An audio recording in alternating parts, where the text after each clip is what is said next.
Il faut commencer par le commencement. Je me présente. Je m'appelle Hugo Frey. Je suis né en 1929. En 1939, j'ai 10 ans. Ça va être la guerre, comme vous imaginez, ce qui ne va rien arranger pour mon problème.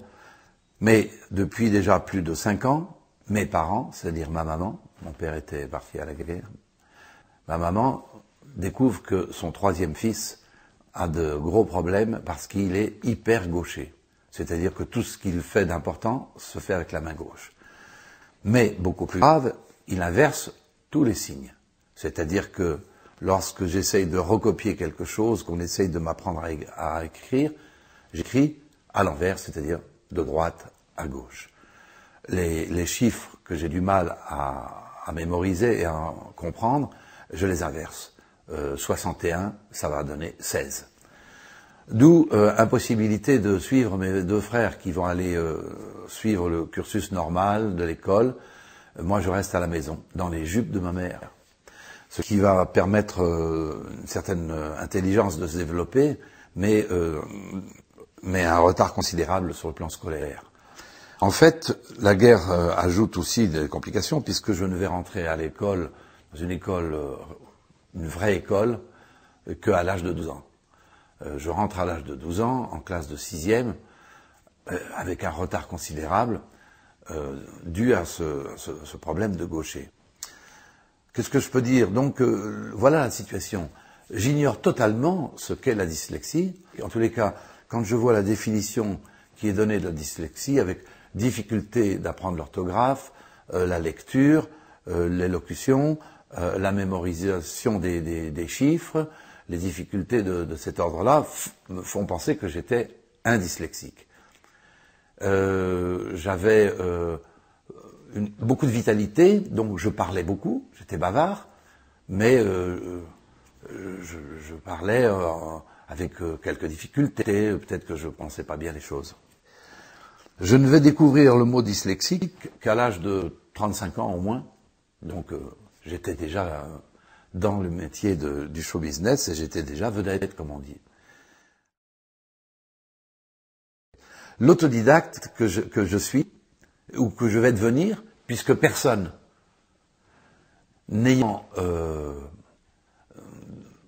considéré que j'étais atteint d'une difficulté qui n'était pas tout à fait une maladie, mais qui était en tous les cas une anomalie ou une rareté, personne n'a pu vraiment m'aider. Donc je vais devenir autodidacte. J'apprends à dessiner tout seul, j'apprends la musique sans solfège, et mon imagination se développe énormément, ce qui fait qu'à l'école je deviens certainement le meilleur en tout ce qui est dissertation, narration, tout ce qui est littéraire et artistique, mais que je vais souffrir énormément parce que quand le professeur donne les résultats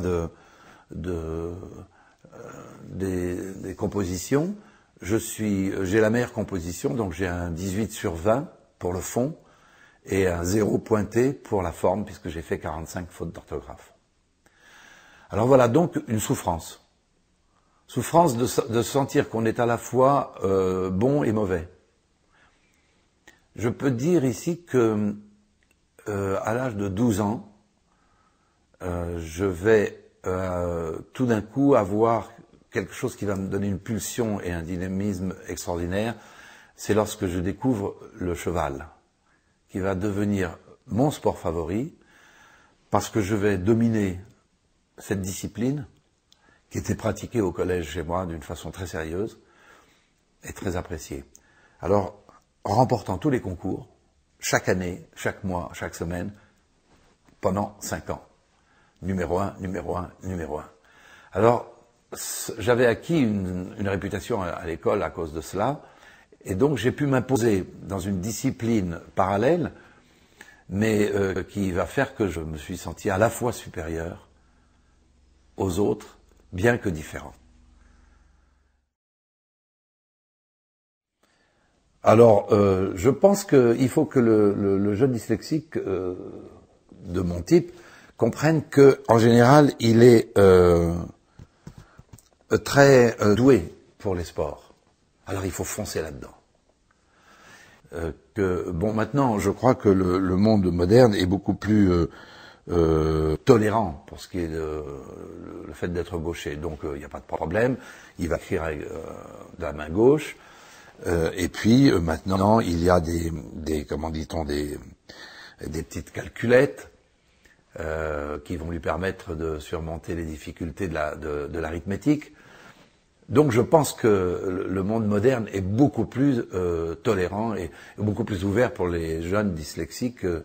En tous les cas, moi je dis les dyslexiques s'en sortent très bien. Ils sont certes un peu différents des autres et c'est peut-être pour ça qu'ils réussissent, je dirais, mieux. Alors bon courage.